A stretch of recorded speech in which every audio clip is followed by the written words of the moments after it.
Hello friends, எல்லோரும் நல்லா இருக்கீங்களா? நான் சூப்பராக இருக்கேன். இன்றைக்கி வீடியோவில் நம்ம எதை பற்றி பார்க்க போகிறோம்னா, நிறைய பேர் ஆலோ பிளாக் அடிக்கிற மாதிரி வீடியோ போடுன்னு சொன்னாங்க. நான் ஃபஸ்ட்டில் போட்டிருக்கேன். இப்போ கிட்டத்தட்ட ஒரு வருஷத்துக்கு முன்னே நான் போட்டிருக்கேன் முழுசாக கல் அடிக்கிறது எப்படின்னு சொல்லிட்டு. அப்போ வந்து மாம்பழ ஸ்பேன் மிக்சர் இல்லாமல் நார்மலாக எல்லோரும் களவு கலக்கிற மிக்சர் மிஷினை வச்சு தான் பண்ணிட்டு இருந்தாங்க இல்லையா? இப்போவும் நிறைய பேர் அப்படி தான் பண்ணுறாங்க. அதை விட ஃபேன் மிக்சரில் சூப்பராக வரும். ஃபேன் மிக்சர்ன்றது என்னென்னா ஒரு கிரைண்டர் மாதிரி இருக்கும். இது பிளேயாஸ் கல்லுக்கெல்லாம் யூஸ் பண்ணிட்டு இருந்தாங்க. அதுக்கு மட்டுமே யூஸ் பண்ணுறதுன்னு நினச்சி விட்டுட்டு இருந்தாங்க. இது வந்து நான் வந்து என்ன பண்ணேன்னா, இதில் பிளேயாஸ் கல் கிரைண்டர் மிஷினில் நம்ம ஆலோ பிளாக் கல் அடிச்சிங்கன்னா எந்த அளவுக்கு குவாலிட்டி வருதுன்னு சொல்லிட்டு பார்க்கலான்னு சொல்லிட்டு நான் அந்த ஃபேன் மிக்சர் வாங்கி போட்டிருக்கேன். 250 kg கிட்டத்தட்ட நம்மளுக்கு ஒரு 2 லட்ச ரூபாய்க்கு மேலே வந்துடும். இது வந்து ரேட் அதிகமாக வருதுன்னு சொல்லிட்டு யாரும் வாங்குறதில்ல. அதனால் உங்களுக்கு கல் குவாலிட்டி சூப்பராக வருது. பேன் மிக்சரில் மிக்ஸ் பண்ணி ஆலோ பிளாக் கல் அடித்தா எப்படி வருது அப்படின்றது தான் இன்றைக்கி முழு வீடியோ. நம்ம கம்பெனிலே எடுத்திருக்கேன். அதுவும் நைட்டில் வேலை செஞ்சது. நான் முடிஞ்ச அளவுக்கு ட்ரை பண்ணி நல்லா எடுத்திருக்கேன். ஃபேன் மிக்சரில் மிக்ஸ் பண்ணி ஆலோ பிளாக் கல் சாலிட் பிளாக் கல் அடித்தா எந்த அளவுக்கு குவாலிட்டியாக வருது, எப்படி அடிக்கிறது, எப்படி மிக்சிங் போடணும் அப்படின்றது விரிவாக இந்த வீடியோ எடுத்திருக்கேன். அதனால் வீடியோவை ஸ்கிப் பண்ணால் முழுசாக பாருங்கள். கொஞ்சம் சப்ஸ்கிரைப் பண்ணுங்கள். ரொம்ப நாளாக நான் சப்ஸ்கிரைப் பற்றி கேட்குறதே இல்லை. காரணம் என்னென்னா, பிடிச்சிருந்தா நீங்களே பண்ணுவீங்க அப்படின்னு சொல்கிற நம்பிக்கை தான் என் மேலே நான் நம்பிக்கை வைக்கிறது. இருந்தாலும் அல்றப்புள்ள தான் சாப்பாடு போடுவீங்க இல்லையா? அந்த மாதிரி நான் கேட்குறேன், எனக்கு சப்ஸ்கிரைப் பண்ணுங்கள் ப்ளீஸ். அப்புறம் லைக் பண்ணுங்கள். சப்ஸ்கிரைப்னா கூட உங்களுக்கு பிரச்சனை அப்படின்னு கூட யோசிக்கலாம். லைக் பண்ணுறதுனால எந்த பிரச்சனையும் கிடையாது. அதனால் ஒரு செகண்டு எனக்கு நீங்கள் காசு பண்ணலாம் கொடுக்க தேவையில்லை.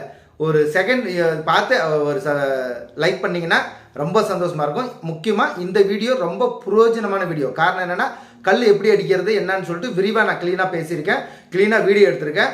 வீடியோவை ஸ்கிப் பண்ணாமல் முழுசாக பாருங்கள். லைக் பண்ணுங்கள், ஷேர் பண்ணுங்கள், சப்ஸ்கிரைப் பண்ணுங்கள். இன்றைக்கி தான் மாம்பழ யூடியூபர் மாதிரி நான் பேசுகிறேன். வாங்க வீடியோக்குள்ளே போகலாம்.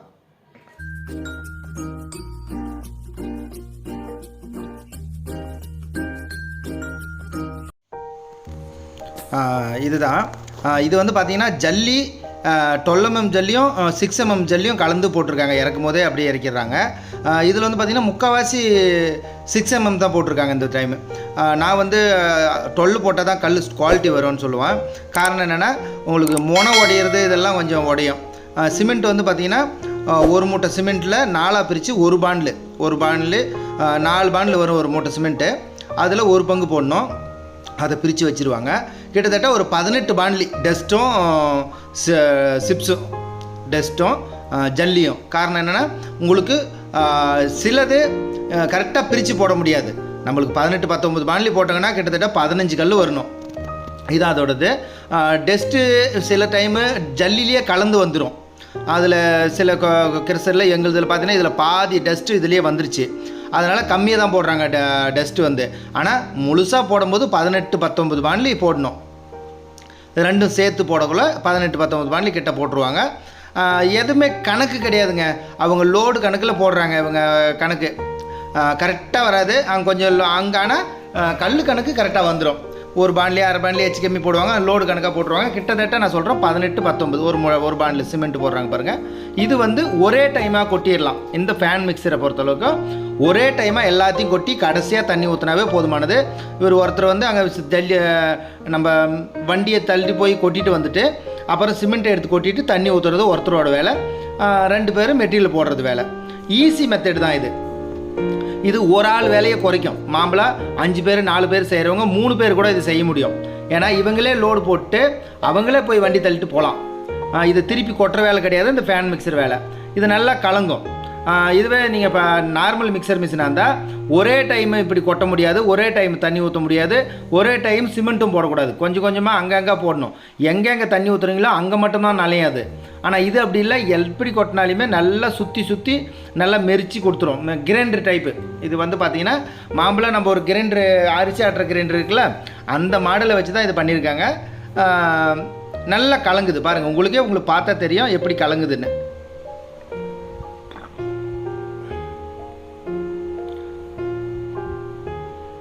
கிட்டத்தட்ட ஒரு 5 நிமிஷம் தான், ஒரு 6 அவ்வளோதான். 5 நிமிஷத்தில் ஒரு வாட்டி கலந்துடலாம். இது பாருங்கள், உங்களுக்கு டைம் பார்த்தா கூட தெரிஞ்சிருக்கும். கிட்டத்தட்ட ஒரு 3 நிமிஷம் 3.5 நிமிஷம் தான் ஆகிருக்கு இது நம்ம மெட்டீரியல் போட ஆரம்பித்து. அவ்வளோதான். போட கலந்துடும். ஒரு வாட்டி கலக்கிறதுக்கு 5 நிமிஷம் போதுமானது. நீங்கள் போடுற வேகத்தை பொறுத்து எவ்வளோ வேகமாக வேணாலும் அள்ளி கொட்டலாம். தண்ணி முழுசாக நம்ம கண்ணுக்கு தெரியும், தண்ணி ஊற்றலாம். கலங்கிறது நல்லா கலங்கும். நீ சும்மா ஒரு பிடி சிமெண்ட் போட்டால் கூட எல்லாத்துக்கும் கலந்துக்கும். அதே மாதிரி இந்த ஃபேன் மிக்சர் இருந்துச்சுன்னா பிளேயர்ஸ் கல்லும் அடிக்கலாம். ஆனால் பிளேயர்ஸு ஆலோ பிளாக் மிஷினில் அப்படி ஒன்றும் சக்ஸஸ் கிடையாது. ஏதோ சிம்பிளாக கொஞ்சம் அடித்து வச்சுக்கலாம். கல் சுத்தமாக ஆலோ பிளாக் போகலை அந்த டைமில் பிளேயர்ஸ் கல் சிமெண்ட் செங்கல் கொஞ்சம் அடித்து வச்சுக்கலாம் அப்படின்னா பண்ணலாம். ஆனால் இதை மெயினாக பண்ணணுன்னு நினச்சி பண்ணால் இந்த மிஷினில் ஆகாது. இந்த மாதிரி பாருங்க, ஓப்பன் பண்ணி ஒரே ஆள் அப்படியே ஓப்பன் பண்ணி பிடிச்சிக்கலாம். கரெக்டாக லாக் பண்ணணும். பாரு, இது வந்து சாய் கம்பெனியில் தான் நம்ம எடுத்தது. எல்லாமே நம்ம சாயில் தான் எடுக்கிறது. மிக்சிங் பாருங்கள் எப்படி இருக்குது. நைட்டில் எடுத்தது. லைட்டு வெளிச்சம் ஓரளவுக்கு இருக்குது, நல்லாவே தெரியுதாட்டுங்குது. ஓகே, பார்த்து அட்ஜஸ்ட் பண்ணுங்க. ஏன்னா நான் கரண்ட்டு பகலில் சரியாக இருக்கிறதில்ல 3 பேஸ்ன்னு சொல்லிட்டு நைட்டில் அடிக்கிறாங்க. அதனால் நைட்டில் தான் எடுக்க முடிஞ்சிச்சு. ரொம்ப நாள் ஆச்சு இந்த மாதிரி கல் அடிக்கிறது, மிக்சிங் பண்ணுறது இப்போ வீடியோ போட்டு.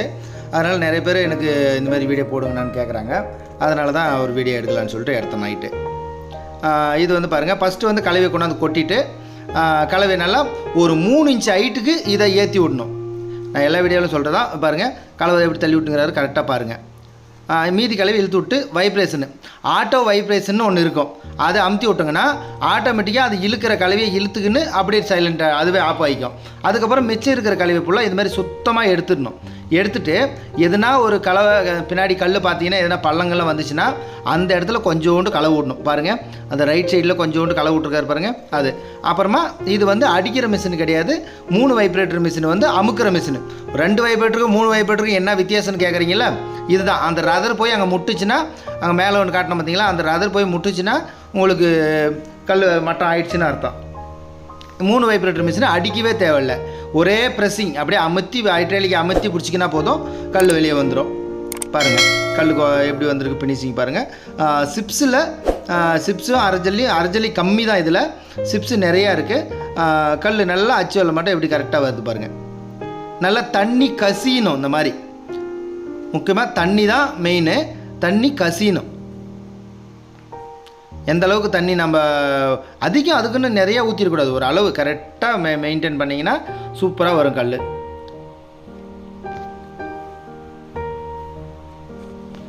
மூணு வைப்ரேட்டர் மிஷினில் உங்களுக்கு சுத்தமாக அடிக்க தேவையில்லை, ஒரே வாட்டியை அடித்து தூக்கலாம். இதே மாதிரி நீங்கள் ஆலோ பிளாக் மட்டுமே நம்ம போடணுன்னு அவசியம் இல்லை. நீங்கள் பிஸ்னஸ் பண்ணணுன்னு வந்தீங்கன்னா ஆலோ பிளாக்கும் பிளேயாஸும் ஒன்று தான். ஏன்னா ஆலோ பிளாக் மிஷினுக்கு கிட்டத்தட்ட நீங்கள் நல்லா பண்ணணுன்னா ஒரு 13-14 லட்ச ரூபா 15 லட்ச ரூபா வந்துடும். அதே 15 லட்ச ரூபாயில் ஒரு 5000 அடிக்கிற மாதிரி நம்ம பிளேயாஸ் பிரிக் மிஷினும் போட்டுற முடியும். அது நான் மெயினாக இனிமேல் நிறைய சொல்லிகிட்ருக்கேன், போட்டுட்டும் பண்ணிகிட்டும் இருக்கிறோம். ஆர்டரும் கொடுத்துருக்காங்க, அது பண்ணிகிட்ருக்கோம்.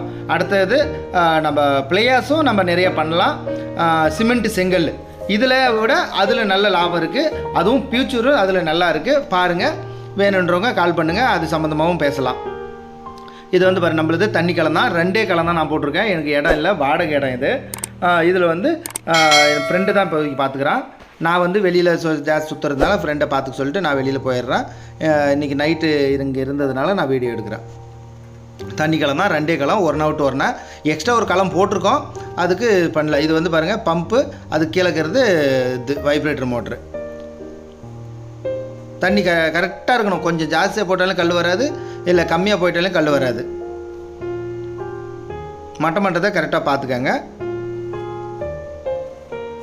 ஃபஸ்ட்டு இந்த கலவையை கரெக்டாக தள்ளி விட்டுட்டு ஒரு 3 இன்ச் ஹைட்டாக தள்ளணும்.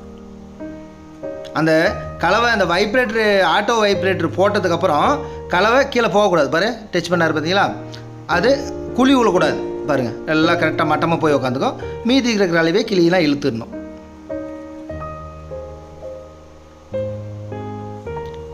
இது யார் வேணால் கற்றுக்கலாம், ஆனால் ரொம்ப கஷ்டமாக இருக்கும். வளைஞ்சிட்டு ஃபுல் பெண்டு, ஆஃப் பெண்டு நல்லா வளைஞ்சிட்டு கீழே மட்டம் பண்ணுறது ரொம்ப கஷ்டமாக தான் இருக்கும். கஷ்டமான வேலை தான். இந்த வேலைக்கு சரியாக ஆளும் கிடைக்கிறதில்ல. அதை பார்த்துக்கின்னு நீங்கள் கம்பெனி போடணும்னு நினைக்கிறவங்க ஆளை ஃபஸ்ட்டு ரெடி பண்ணிவிட்டு அப்புறமா கம்பெனி போடுங்க. ஏன்னா கரெக்டாக ஆள் மெயின்டைன் ஆகிறது கஷ்டம். எனக்கு கிட்டத்தட்ட ஒரு 4-5-6 வருஷம் ஆச்சு. இதே குரூப்பு தான், நான் எதுவும் மாற்றலை. அவங்கள கரெக்ட் பண்ணி கரெக்டாக அவங்களுக்கு தேவையானதை பண்ணின்னு வச்சுக்கணும், நம்பிக்கையாக வச்சுக்கணும். ஆள் செட் ஆகிட்டா சூப்பராக இருக்கும். நல்ல பிஸ்னஸ் தான். வாங்க அடுத்த வீடியோவில் பார்ப்போம். பை.